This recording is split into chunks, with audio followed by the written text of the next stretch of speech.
When I was young, I went to a lecture of Buckminster Fuller, who did the geodesic dome, and he said that man is not supposed to live in 90-degree angles.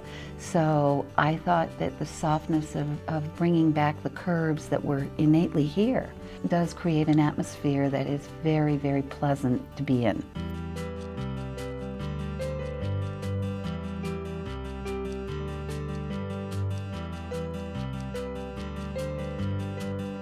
I wanted an area that was, as a clothing designer, removed from the main area of downtown.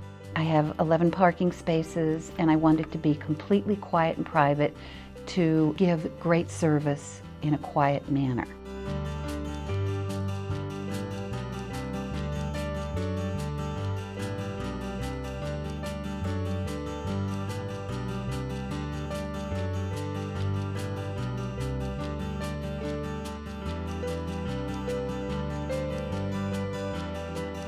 At the time of its inception, C Street, the main road to Hyannisport, had a number of dairy farms. One of these farms, Linnell's Dairy, had a Greek Revival farmhouse and a barn which became a separate house in 1948. Andy purchased this house in 2000 as her primary residence and renovated it over the last 14 years in a distinct Mediterranean flavor.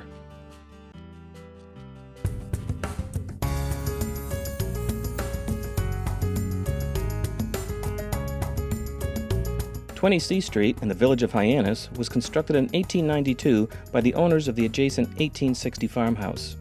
It became the first milk processing plant in Hyannis.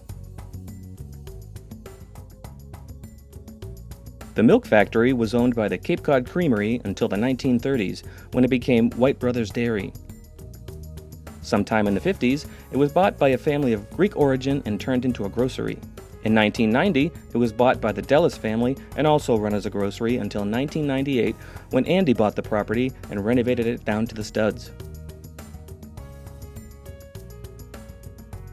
The inspector said this is the soundest building he'd ever seen, but that the condition was appalling. When I bought the building, almost every window was broken. We took it down to the studs, and everything in it was solid and sound like a grand old ship.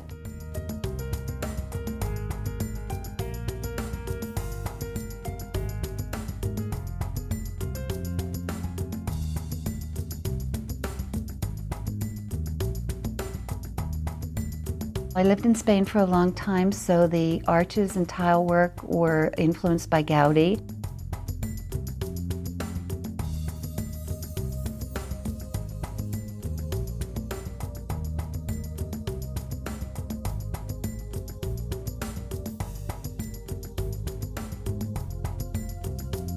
A lot of the lights are hand-blown in Torino, Italy.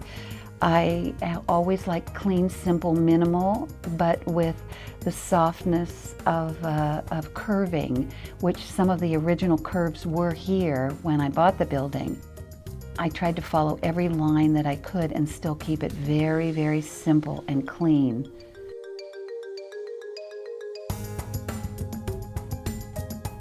The stairwells were done by sculptor Valerie O'Connor from Ireland, currently living in Denver, Colorado. She sculpted the entire stairwells over a period of almost 2 months.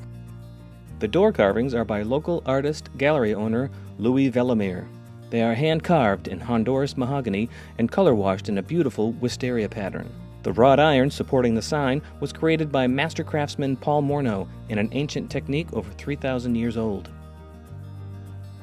The upstairs hosts a beautiful loft of unfinished open space, accessible from the rear of the building, with 15-foot ceilings and exposed beams of 1892 tongue and groove wood.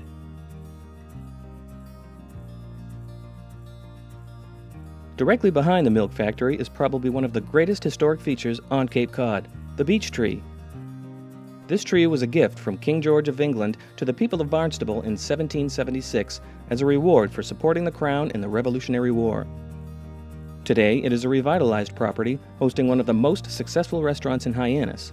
In fact, all of the businesses in this area are thriving.